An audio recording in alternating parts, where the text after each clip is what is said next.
You're listening to Changing Reality. Changing Reality, where we bend reality all across the world. Only on WQHS Radio. So, hi everyone, and welcome to Changing Reality. It is a pleasure to have you all here with us today, live on WQHS Radio. So, we have a very awesome session packed just for you guys on this lovely Thursday evening. So, for our session today, we have a topic that I think many people have been discussing recently, especially, is entrepreneurship for everyone. And honestly, whether it is or not, I think it fits into our theme of changing reality really beautifully, because entrepreneurship is this opportunity, is this platform that you can use to kind of like create a reality that doesn't exist, create the reality that you want. So once again, hi everyone, my name is Harsha, and thank you so much for joining in. Changing Reality is a show that features phenomenal people from all walks of life who are changing their own reality. We'll be hanging out and interviewing social change makers, entrepreneurs, and business owners, to even artists, musicians, and inspiring individuals from all across the world and on the Penn campus too. Here we can listen to their amazing, inspiring stories on how they are changing their reality and living in a world that they want to live in, while of course listening to some awesome music while we're at it. So I wanted to do this show simply because I feel like there are a lot of people out there who are doing phenomenal things and making waves in the lives of the people around them. And also, I'm super passionate about learning how people are changing the world in their own capacity. Personally, I founded and run a youth movement called Ascendance. Changing Reality, as I mentioned, came about because personally I founded and run a youth movement called Ascendance in Malaysia, which is where I'm from, that collaborates with our Malaysian Ministry of Education to help provide an alternative learning platform for students who want to change their reality. We work with students from elementary to high school through various sessions, programs, and experiential learning activities so that they can discover their passion, learn about themselves and the world around them, and start their own careers while they're still in school. That creates meaningful impact not just for themselves, but for the people around them too. To date, we've worked with over 4,000 students in 270 communities, and at the same time have developed countless number of social enterprises run by students aged 8 to 20 years old, helping everyday students change their reality. So if you have any questions about it, do drop it in the show chat below. For today's episode, as I mentioned, we will be answering the age-old question asked by many time and time again. Is entrepreneurship for everyone? In a world where 72% of Gen Z high schoolers want to start their own businesses and become entrepreneurs, and where statistically 90% of new startups failed, you have to admit that there is some discrepancy between the numbers. Though many have wished to become future business leaders, do they actually have what it takes to be an entrepreneur? So stay tuned to today's show to find out what it really takes to be an entrepreneur. Teenager or not, I think that this show will help you shed some light into that question with our two amazing sessions. First, with a 17-year-old entrepreneur and CEO and founder of K-Star. He founded his company at age 10 years old and went on to become not only the CEO of $1 million business, but also published a best-selling book called Know It Works Before It Actually Works. Later, we'll also be talking to the co-presidents at the Wharton Undergraduate Entrepreneurship Club on their experiences as entrepreneurs prior to their experiences here in Wharton and what they're doing today to provide a platform for other similar entrepreneurs too. So very inspiring stuff. So for all of you who missed our introduction, sad for you, but you are watching Changing Reality. And today we are answering that age-old question, is entrepreneurship for everyone?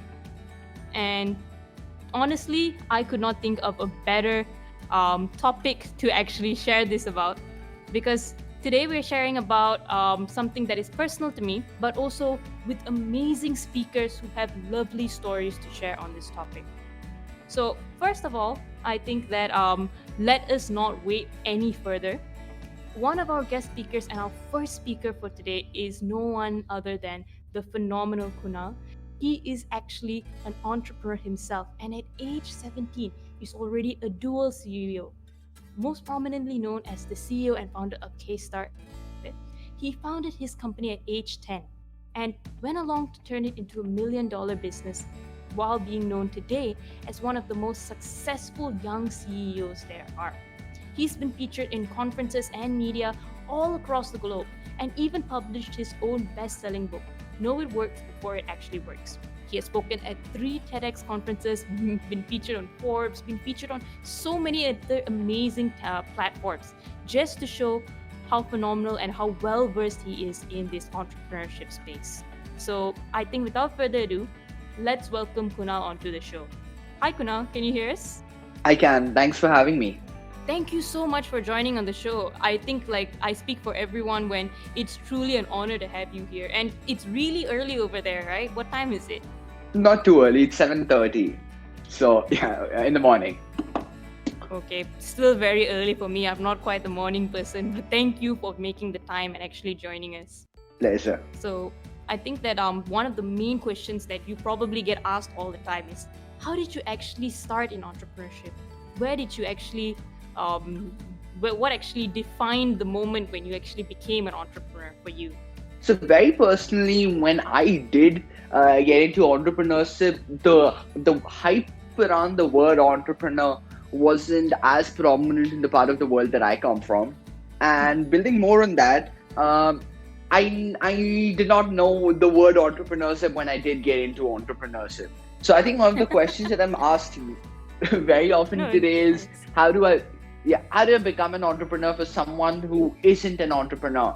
And then when you look at it, when you're going into starting a business or becoming an entrepreneur, your end goal should definitely not be to become an entrepreneur.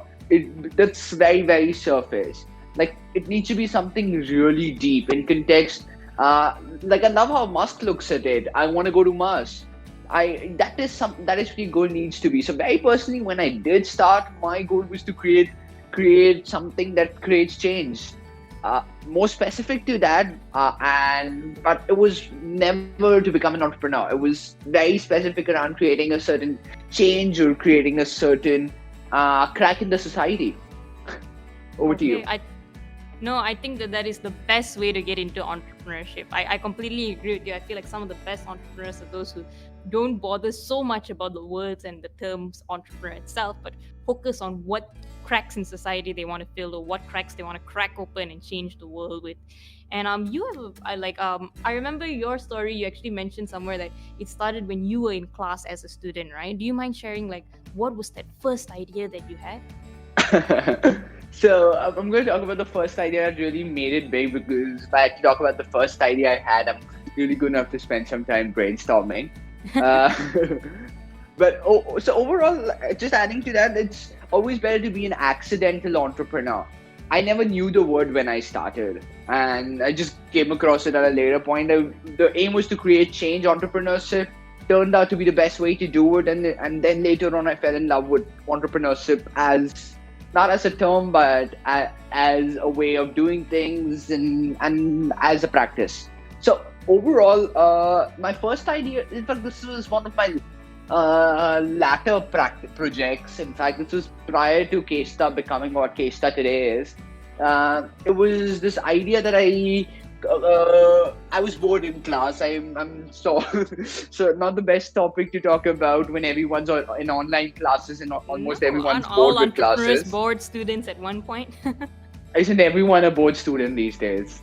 Continue. But yeah, I just wish they could mix up Marvel into Zoom classes somewhere. That would be hilarious. But oh my god! Sorry, in between guys. your class, you have a Disney Plus break. Oh my god, Kunal, you really are a visionary.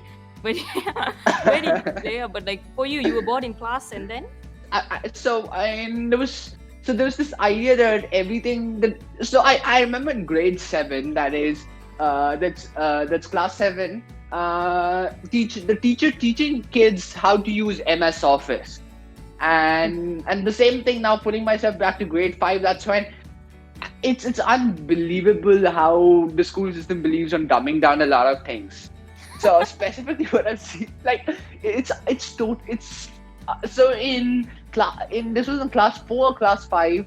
I remember the teacher explaining, go to the start button, click on it, open. It was hilarious, and then you had kids everyone was literally bored, and it made really no sense for anyone who really wanted to learn something. So we decided to create an online platform, very, very local, very, very specific to the school. And we did expand it later on. It did surface out to be a foundation for a company I would start later called Alacris, which has been growing beautifully. But this really set the foundation as an online place to learn how to do cool stuff on your computer. Over to you. But this was very basic. It really, what really it did was in the long term. So it started up and gained about 1,500 to 2,000 users all within the local city. We built it up to a certain point. It taught me a lot of my fundamentals when it came to development, when it came not too much about when it came to entrepreneurship, but a lot more when it came to development and coding. And however, what it also did was it laid the foundation for Alacris, which is now working with the ministry and a lot of other things. Over to you. Yeah. Oh wow! So your first project itself, just as an experiment, had 15,000 to 2,000 people on it. I think that you put most 1,500. 1,500. Okay, but still, that is a lot. You've definitely put most school students to shame here. But so how did you do? Like, how did that set? Like you mentioned, it set the foundation for Alacris and things like that. But as an entrepreneur, what was the next idea that stemmed from that kind of like evolved into you starting K-Star, which by the way, I'm not going to spoiler it as much as I can, but it's actually an online e-commerce platform, which I think adults are still struggling to figure out. You figured it out back then itself. So what doing something like this does for you is it gives you a lot of confidence that you can do anything.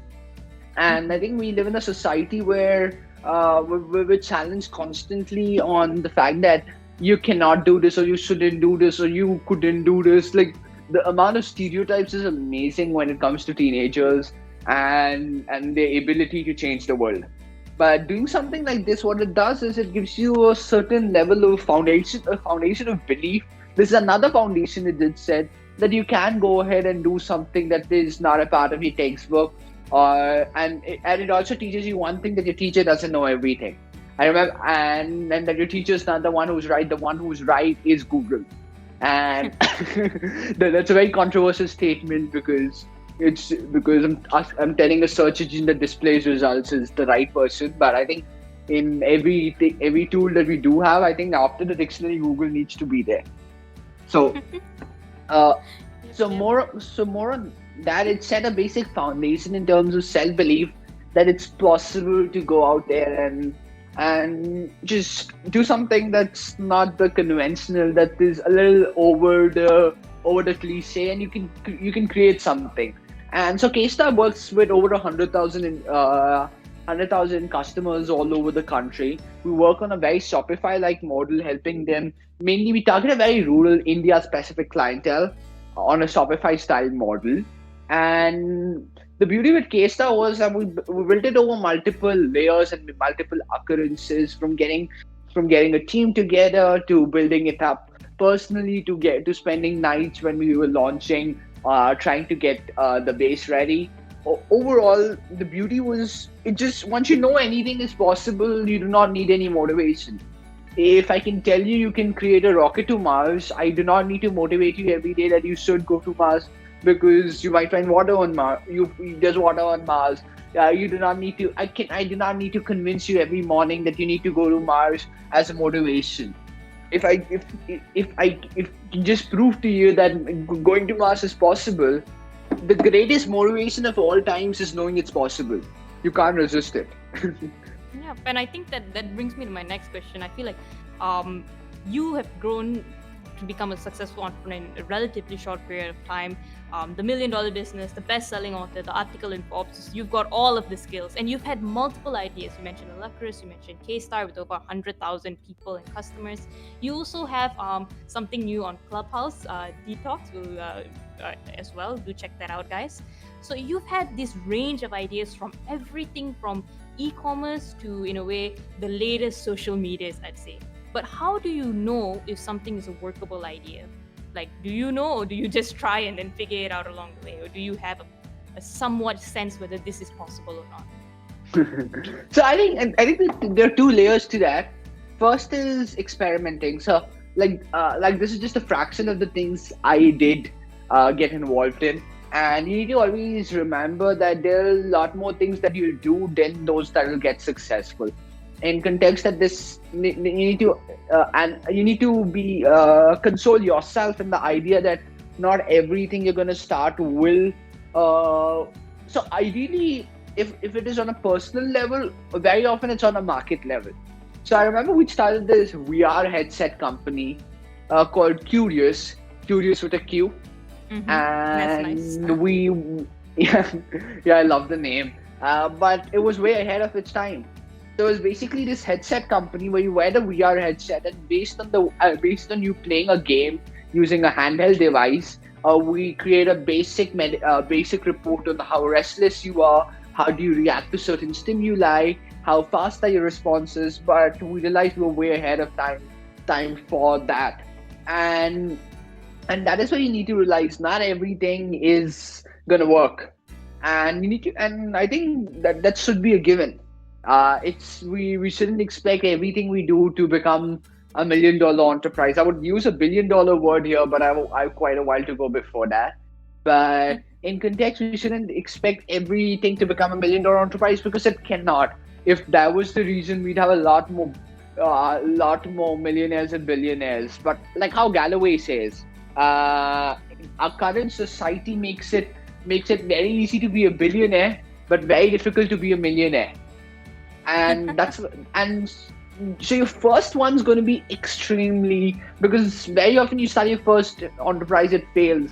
Going ahead, taking the road to start a second one, you need to realize it. A fraction will fail, not because of you, not because there's a problem in your team, which is very possible. Management problems are probably another major reason. Culture problems, but very often it's not. The problem is not with you. The problem is with the market, or you're not doing it at the right time, or the market is too short to even pay you till break even, or the market's dying. You've got into a wrong market, or you cannot penetrate the market as fast as you would need to. This is once you get into the market. But now you need to try to reduce the probability of the amount of businesses that would fail. So how do you do that? You validate your idea before you get into the market. You don't just decide one night, Eureka, I want to start a company. That is something I did, and that's not the best thing to do. And because there was this beautiful quote I read the other day: the best entrepreneurs are not the biggest risk takers. They're the ones who reduce the risk the most. Because there's this new idea we've come across in our society that you must go ahead and take unbelievable risks if you want to achieve something. And if any of you do follow Ben Graham, I don't want to sound like the uncool person in the room for following for reading really taking investing books. But if you do not follow Ben Graham, you must check out his. So he's not live, so you can't really follow him on IG. But check his books out. So he's probably the most legendary investor, someone I really look up to, and someone whose really thick books I end up reading. So Ben Graham has this beautiful way of putting it about so in a stock market scenario, you do not reduce your risk by going ahead and taking a big. I'm going to rephrase this. You do not increase your chances of winning by increasing the risk. You increase your chances of winning by not taking a gamble and instead analyzing the company. So you increase your chances of winning by reducing a risk. That's amazing. That you just duplicate that idea into business, and it feels like it was made for that. So first you need to validate your idea. If you don't know how to validate your idea, go and get my book. It'll help you validate your idea. Sorry, I had to do a little promotion here. And once you do, still know that there is a fraction of the things that you will do that will fail. A venture capital expects to get a return only on 1 in 10 businesses. And even if you raise VC funding, you want to be the 1 in the 10 businesses. So, but still, it's a given that a fraction of the things you will do, a fraction of the businesses you will start, given that you do it as a serial entrepreneur, will fail, not always because of you, but because of the market, because of some other external reasons. So consider that a given. But before you go all in, make sure you validate so you neutralize as much of the risk. You do not end up really creating 10 businesses out of which 9 fail.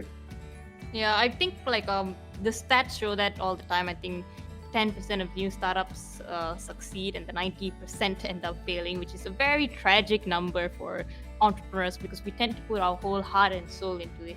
And I think that leads me to my next question. It's actually from a quote that I read from you.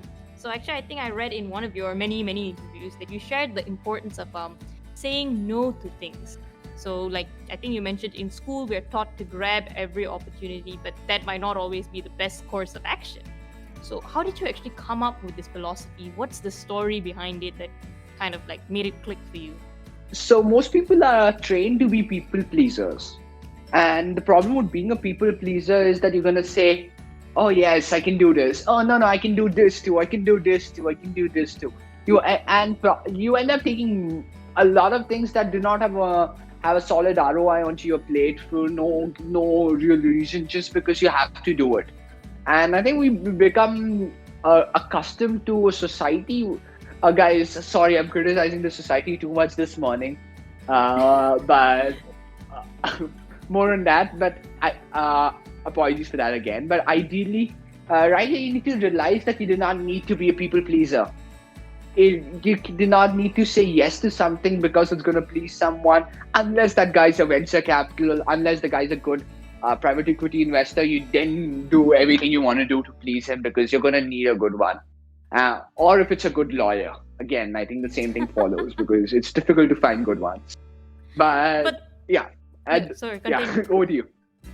No, but I think that you've covered quite a number of important things.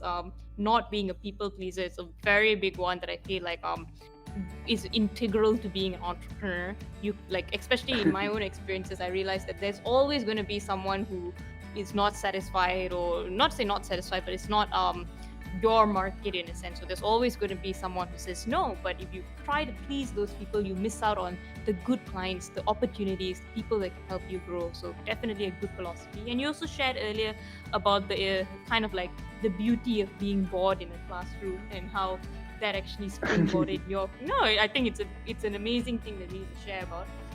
How you kind of like saw a problem in your class itself and used that to actually set your foundations as an entrepreneur, the importance of self-confidence, of validating your ideas.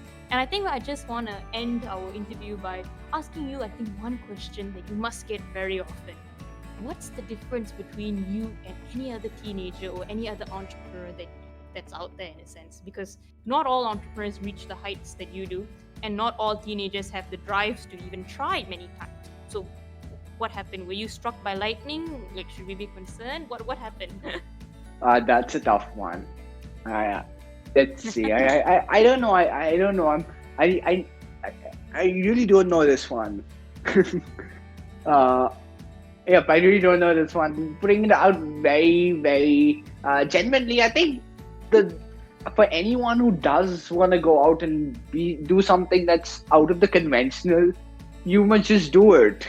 You must. So very often the best way to get the required apparatus is to think that you already have the required apparatus, because mostly it is mental apparatus more than any physical thing that you need.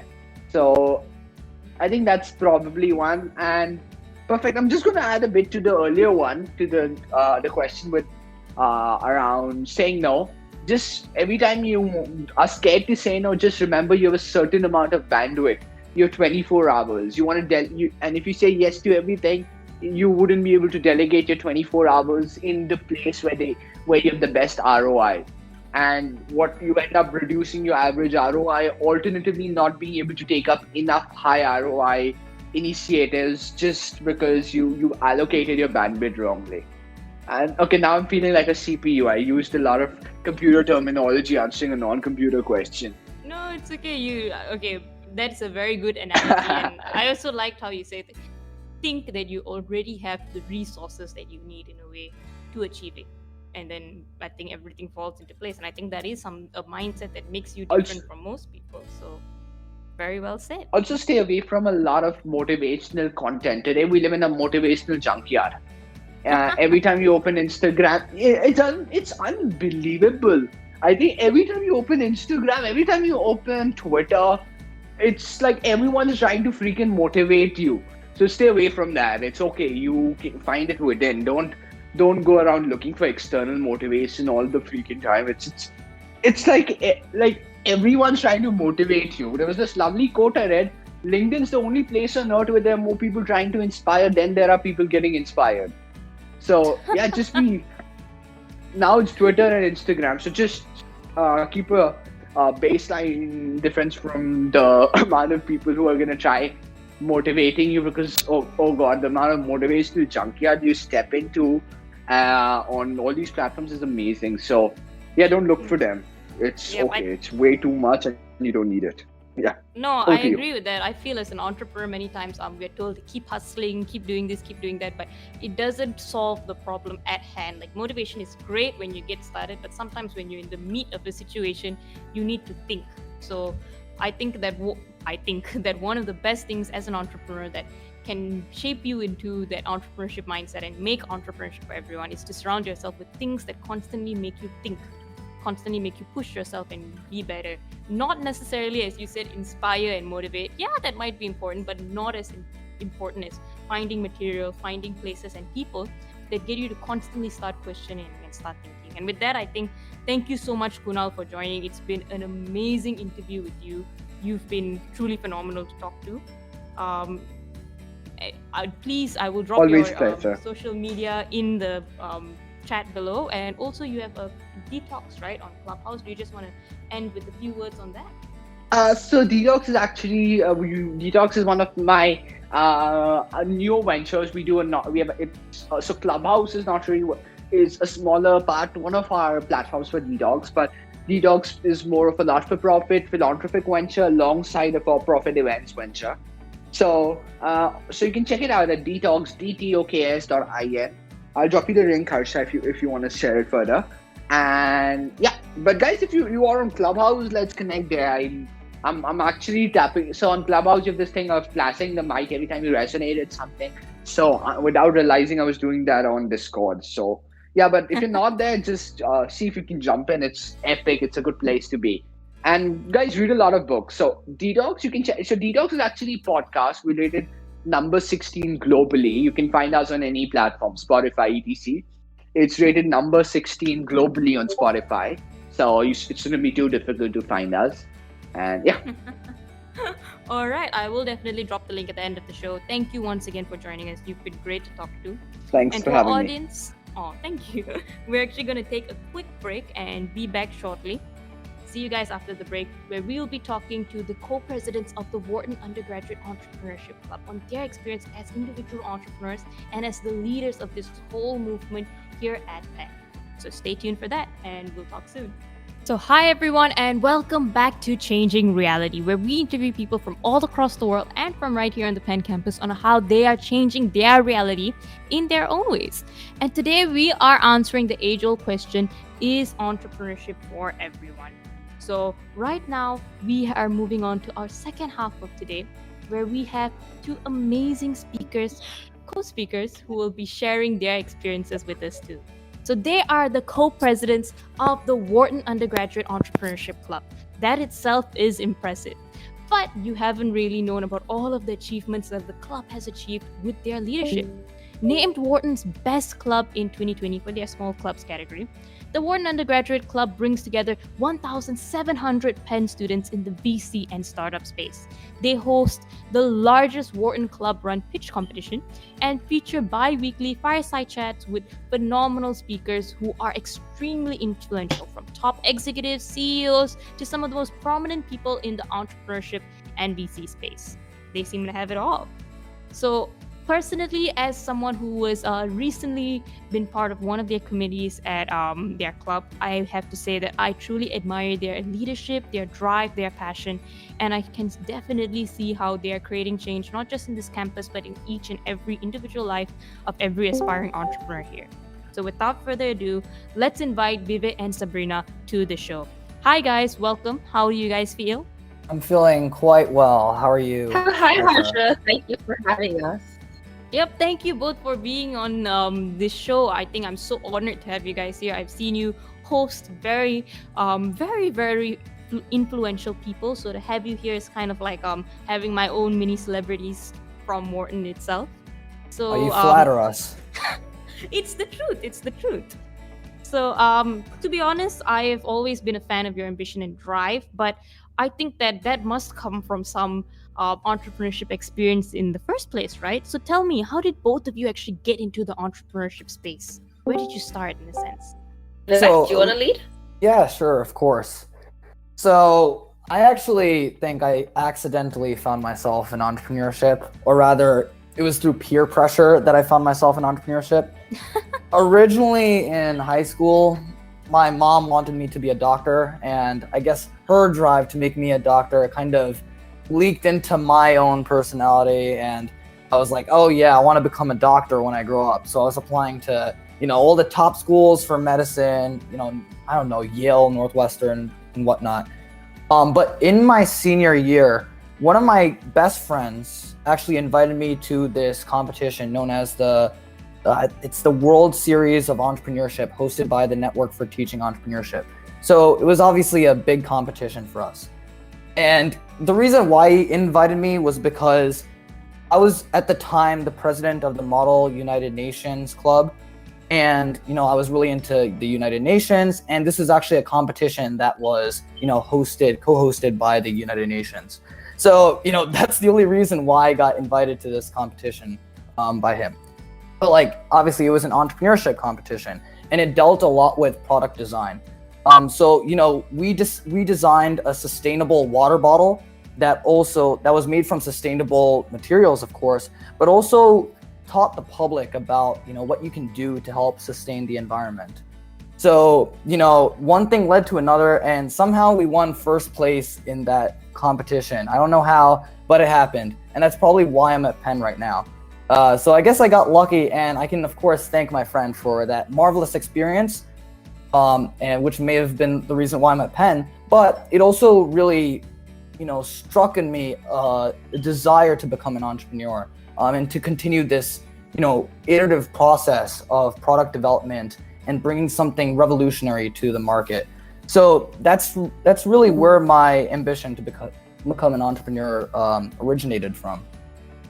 Okay, I think that's an amazing story. I wish more people would accidentally become entrepreneurs, because I can't imagine you as a doctor. I'm so sorry. You just seem like such a good entrepreneur that it just kind of melts my brain a little. But yeah, I just can't become a doctor. Not only am I'm not. First of all, the scenes are too gruesome for me, to be honest, and I'm a bit clumsy, so I don't think that works out for me. Okay, now I'm a little bit frightened. So everyone who thinks they want to be a doctor, please join the entrepreneurship competition if you're too clumsy, just so that you can become an awesome entrepreneur like Vivek and won't butcher me in the surgery room by accident. So thanks, Vivek's friend, I guess. Sabrina, what about you? You were actually the founder of this social enterprise called Donut Waste, which I think is such a cute name and such a lovely idea behind it. And you did that in high school, right? How did that even start? Yeah, thank you, Harsha. For me, I think entrepreneurship is a mindset, and it's been present in my mind for so long, for as long as I can remember. But my entrepreneurship journey really kickstarted in 2016 when I founded Donut Waste, and it's essentially a student-led organization aimed at reducing food waste amongst kids and adolescents in Hong Kong and China. Okay, and I feel sorry. Continue, or did I cut you off? Yeah. So this whole thing started at a student environmental incubator, which is why I'm such a huge advocate for incubators, and it's why Work has their very own. So if you'd like to join it, definitely do so. But we were given a period of 6 months to ideate, find our market, etc., before pitching to a panel of industry experts from Goldman, the Nature Conservancy, and Veolia. And we were fortunate enough to be one of the 3 who won seed funding from them. And that was just huge motivation, and it was great. I found my niche, environmentalism. Okay, that is very, very beautifully said. In that way, I'd just like to add in, Sabrina and I are the perfect co-presidents because, we both found entrepreneurship through, sustainability and environmentalism. So I think that's amazing how that clicked. Yeah, and I think that's actually a very, very like I think more entrepreneurship should get into more entrepreneurs should get into entrepreneurship through sustainability, through some social cause or something. And I think if more people were like you, the world would be a much better place instead of people who are only in it for the money, I'd say. And I think that having this entrepreneurship experience really formed both of you as individuals. I mean, it would form anyone. But how did you actually go about finding your own niche in a sense? Especially Sabrina, you mentioned that you found this sustainability feel and everything. How did you actually discover that that was the thing for you? For me, I don't think of it as much as I'm into sustainability per se, but I'm into keeping us alive on this planet, right? Yeah. But the climate crisis is a global issue, and no matter who you are, it will affect you to some degree.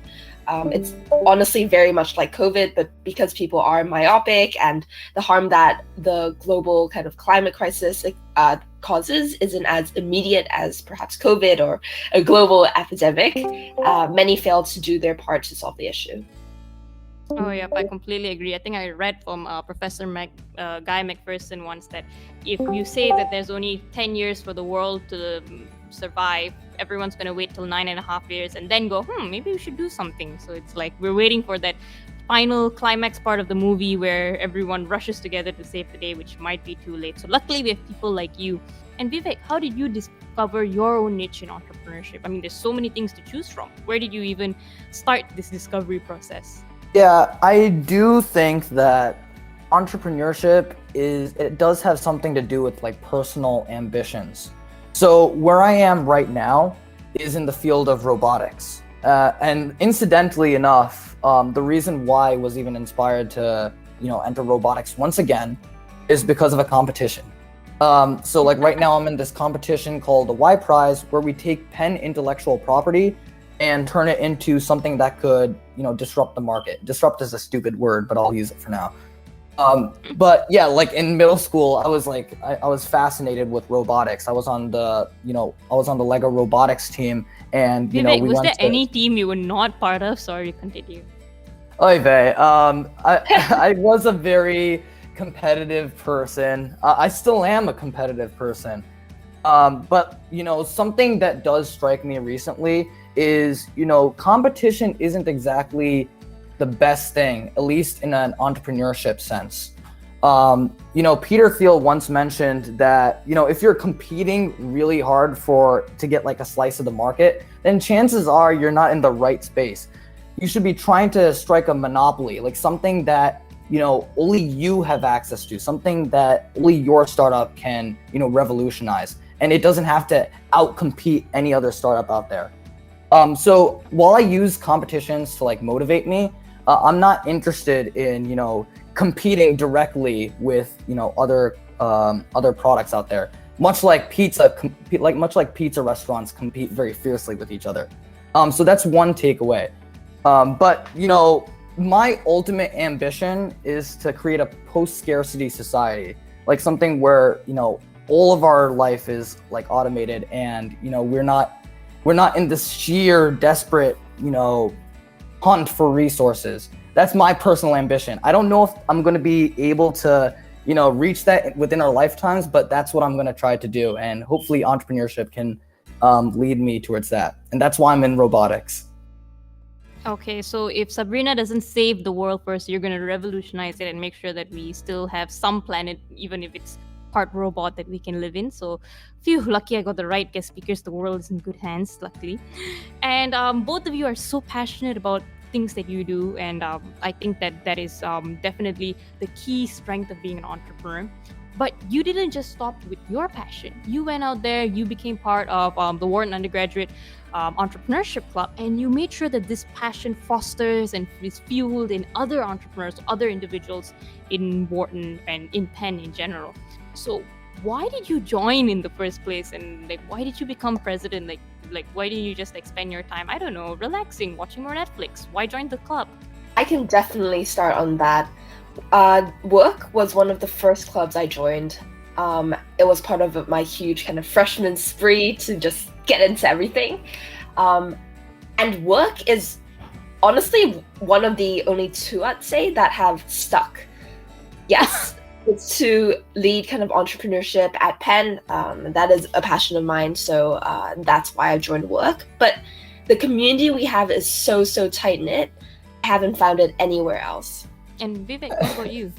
As for me, I mean, it's not as rosy. This was the only club I got into. I don't know, like, I was actually trying to find the Undergraduate Entrepreneurship Club freshman year, but somehow it eluded me. I don't know how. But miraculously, I was able to find this club in sophomore year, and I somehow got in thanks to our former president. And like somehow, like my ambition, the combined ambition of like Sabrina and I have led us to, become presidents. And we run this club like a startup. Like that's just how it is. We all of our members are extremely motivated, and we want to make this like the biggest club at Wharton, or in Penn in general. And that's why we have reached out to the most notable entrepreneurs and venture capitalists out there. For example, Zach Weinberg, who sold his startup to Roche for $2 billion, or Keith Raboy, who's probably the best venture capitalist in all of Silicon Valley. This is just a taste of the speakers that we've brought in, and April has yet to come. We have even more insane speakers coming in. Okay, so in the worry of sounding like a reverse Game of Thrones reference, April is coming, and with that, WUEC will kind of bring to life the entrepreneurship scene once again. And I would say, if they haven't already been doing that so well. We are the White Walkers. Okay, a bit concerning, but as one of their club members, I'd say they definitely run it like a startup. They run the club the right way, I would say, that an entrepreneurship club should be run. So again, amazing. If you guys want to be entrepreneurs, that's definitely the first place that you should check out. They have events, I think, almost every day at this point. So yeah, so definitely a very vibrant community. But one more question that I'd have to say is, in a sense, that you probably meet a lot of aspiring entrepreneurs, a lot of students that are already entrepreneurs. So with all of these people that you have met, in a sense, and both of you personally, what do you think distinguishes an entrepreneur from just anyone else? I think one of the main characteristics is just passion, right? You have to have what it takes to not only see it through, but lead a team to see it through. And some people might call me stubborn. I call it having vision for what I believe in. But you have to be the one who believes in yourself at the end of the day. I think being in entrepreneurship, especially, it's a roller coaster ride. There are your high highs and your lowest of lows, right? And you have to have what it takes to carry your team through the lows as well as the highs. I like that. It's not just about having enough passion for you, it's about having enough passion for everyone that is going to be with you, in a sense. Okay. Vivek, what about you? What's that thing that differentiates us from the rest of the world? I mean, one part of it is definitely what Sabrina alluded to, which is grit. You have to be able to go through your highest highs, the lowest lows, and like take everything in stride no matter what. You can't just give up on your idea on the second week if you reach a minor mishap, or I don't know, you weren't able to clone a GitHub repository. I don't know, something stupid. But that's a low bar. But not only is grit important, I also think that you do have to be somewhat of a visionary, because the role of a founder, especially if you're a CEO, is to be a visionary. It's to be a top-notch recruiter, and it's to be somebody who can, somebody who really has the drive and can, and the charisma to carry the entire team through. There's a interesting quote. I forget who said it, but it goes along somewhat like this. Basically, if you want to build a boat, you can't just say, oh yeah, take this lumber, cut it into, I don't know, a bunch of pieces, drill the pieces together and whatnot. No, you have to tell your team, you have to inspire your team to yearn for the sea, the endless and vast sea. So that's a bit of that visionary aspect. You have to be able to carry that vision across. Otherwise, like, nobody's gonna have like the motivation or grit along with you to see this thing through. And I do think I was when Kunal was talking, there was this really funny point that he mentioned, that something about like LinkedIn having more inspirers than like inspired, which I like totally agree with. But I do think like inspiration is a good thing when you're trying to get your team to like somehow push forward and get this venture going no matter what. Otherwise, they're gonna drop out for a job in like Goldman Sachs or like Facebook or something. You have like, when you're recruiting for a startup, there's so many other options out there. There's so many alternatives. You can easily get a job in Facebook. You can easily get a job at another startup. You have to somehow differentiate yourself from the pack. And that's the role of a CEO. That's the role of an entrepreneur. That's the role of a founder. You have to like somehow communicate that. Otherwise, nobody's going to join your team and you're screwed. So you kind of like, your vision has to be the glue that holds everyone together. And I like what you said about the building a boat quote. Like, you've got to get people to yearn for the sea instead of just get them to focus on building the boat. That's a really nice perspective. And I completely agree. I feel like vision is the thing that makes the world continue turning, in a sense, away from all the blandness of mundane life. We always hope for a better future. We know it's possible with vision, in a sense, and that drives us every day for everything that we do if we're passionate about it. So very well said, both of you, actually. And just on an entrepreneurship, from entrepreneur to entrepreneur, I'd say that many times being the founder or being the person who carries this vision can be a bit, I wouldn't say stressful, but can be a bit challenging at times when you have the vision, but you also face a lot of adversities. So you've got to maintain the vision and maintain the inspiration for your team, but you've got to battle your own emotions against adversities, in a sense. So are there any stories of your lowest lows that have shaped who you are as an entrepreneur? I can't think of a bigger one than this one, but so Donut Waste was founded in 2016. Right after we got the seed funding, everyone except for me and one other person decided to drop it. There was no note, no nothing. We just lost our team. Not only that, but the 3 kind of core initiatives we wanted to host, we started rolling them out and it flopped. It didn't work whatsoever. So it was back to the drawing board. It was recruiting a whole new team. I just learned how to do that, I guess, at the age of 15. I was trying. And I think that worked out, as good as it could have worked out. We re-envisioned everything. We sat back at the drawing board and we started brainstorming. And honestly, what we have now is so much better than the 3 initial initiatives that we came up as kids. Okay, that is amazing. And at 15, you do that. What kept you going, in a sense? Was it still the vision, or was it something else, in a sense? It was definitely a vision.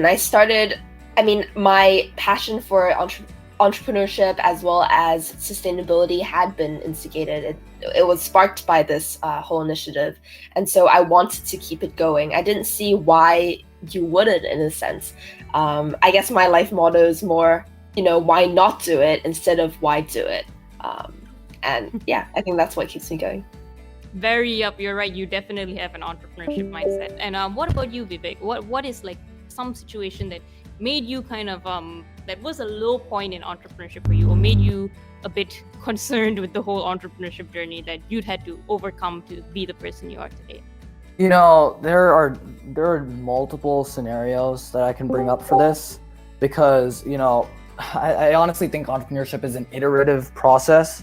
Like Kunal mentioned, there are like failures that are somewhat inevitable. So I think probably the biggest scenario was in high school and my senior year.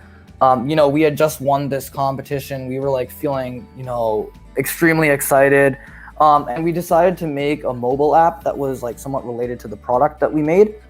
And we tried making it. I'm a coder. We had the right team, we thought. We had the right assembly of, marketers, business planners, like programmers and whatnot. So like we thought like everything was lined up for success. And it's a scenario that's very similar to Sabrina's in one sense, except like our startup actually didn't recover. So Sabrina's story is much happier than mine. Like all of us just like found us immersed into college, and it just like dropped. It just vanished. And I think that's like one. I think that's like one key learning that I've got from that day. It's just you can't just like drop things like that. Like it might be there's usually an issue that is connected to why you like decided to drop the venture, and that's often like a lack of passion, a lack of like wanting to see through things to the end. And I think that's a quality that I have right now, the quality of wanting to see something through to the end. And if like that's a quality Sabrina has, and that's why like her venture is still going for her. But I wasn't as lucky. Sabrina was exposed to something at a very young age, and like honestly, I wish her my best. But it was a very painful procedure for me just to like see something vanish. But I've grown as a person because of that experience, and that is why entrepreneurship is an iterative procedure. It's something that molds your personality and makes you the person you are today. So not a happy story, I'll say. But something that has molded me as a person. I think that's a brilliant story, and I feel like every entrepreneur has their fair share of failures, has their fair share of moments where they have dropped things and then later learn from it the importance of seeing things through. So very big lesson. Thank you both so much. And I can't think of two better people to lead all of the entrepreneurs in WUEC for like the entire Wharton and also the entire University of Pennsylvania. I think we're in safe hands in the entrepreneurship scene with both of you. So for any aspiring entrepreneurs here at Wharton or who are in the area in a sense, what do they do? Where do they even start in a sense? I mean, Sabrina already mentioned this, but every fall we have a startup incubator that is specifically designed for underclassmen to like get their feet wet with entrepreneurship. When I was a wee little freshman, I didn't know I wanted to be an entrepreneur, but I didn't know like where to go. I didn't know like who to find to be like co-founders. But I think we have righted those wrongs by creating this entrepreneurship incubator specifically designed for underclassmen, where they could find other co-founders, build something together. And we have a pitch competition at the end of the incubator program where there's a panel of accomplished venture capitalists and entrepreneurs and professors to judge your idea and reward the best idea with funding. So I can't imagine a better opportunity out there for any aspiring entrepreneur at Penn. Okay. I think definitely adding to that, it's not just about the incubator, it's the whole work. Being an entrepreneur is as much about the idea, about the startup, as your co-founders and the people on your team. If you're looking to liaise with people who are also interested in entrepreneurship, work is the place to be. Absolutely. There's nobody more motivated than our members. I'll say that right now. Maybe an overstatement. I don't care. No, you guys, I think one of the most active club chats I've seen, and also one of the most packed schedules for any club, which is full of such rich information, experiences, workshops, sessions with such phenomenal people, and socials too. So definitely a place to start if you love entrepreneurship, or if you just want to, as you said, test the waters and listen to entrepreneurs or listen to the scene in a sense. Definitely the place to begin. So it's all about like creating that feeling of like capturing lightning in a bottle, as you mentioned before. That's what we're trying to do. Oh yeah, the lightning in the bottle feeling. I think that's central to every entrepreneur's journey. So I think with that, I think it's a very nice idiom to close with, Vivek. Thank you very much. I hope that even from this talk, you've captured a little bit of lightning, and you can go on and use this to spark your ideas, spark your journey as an entrepreneur. So thank you, Vivek. Thank you, Sabrina. You both have been truly phenomenal. I will drop some information about the Wharton Undergraduate Entrepreneurship Club in the chat for anyone who's interested. But any final words before we sign off for today? Thank you so much for having us, Harsha. Yeah, thank you so much for having us, Harsha. Also, thank you, Kunal, for that like amazing talk. That was great. Thank you both. It was lovely having you. And with that, I think we're coming to a close for today's episode of Changing Reality. We started off today with the phenomenal Kunal, who is a 17-year-old entrepreneur and already has his own million-dollar business, a best-selling author with multiple ventures with various degrees of success. Definitely someone that we should all learn from and heed his words in the entrepreneurship space, I would say. That definitely something not easy for anyone of any age to do, and the fact that he's just 17 shows us that age is not a barrier for being an entrepreneur. Next, we had Vivek and Sabrina, who were the co-presidents of the Wharton Undergraduate Entrepreneurship Club, who shared their own experiences about being entrepreneurs, how it shaped who they are, and how today they are creating that platform, shaping other entrepreneurs through their club and its activities, its pitch competitions, and the various initiatives that it has. So once again, I think we've safely heard about what makes an entrepreneur. And in that case, whether entrepreneurship is for everyone can be left up to each and every one of you. If you guys have the vision, as Vivek and Sabrina said, and if you guys have the confidence, as Kunal said, I think that anything is possible. Everything might not succeed, but that drive, that grit, that ability to look at the market and create something that's not there is definitely something that each and every one of us have the capacity to do. So with that, thank you all for watching today's episode of Changing Reality. Is entrepreneurship for everyone? It's been an amazing pleasure to host all of you as my live audience here for today. And I'll see you again next week for our next episode on Changing Reality on bouncing back from setbacks in life, with a phenomenal entrepreneur who is also now currently holding a post in a VC company. No more spoilers ahead. You'll have to tune in tomorrow at next week at 10 p.m. EST on Thursdays. See you guys soon. Bye. You're listening to Changing Reality. Changing Reality, where we bend reality all across the world. Only on WQHS Radio.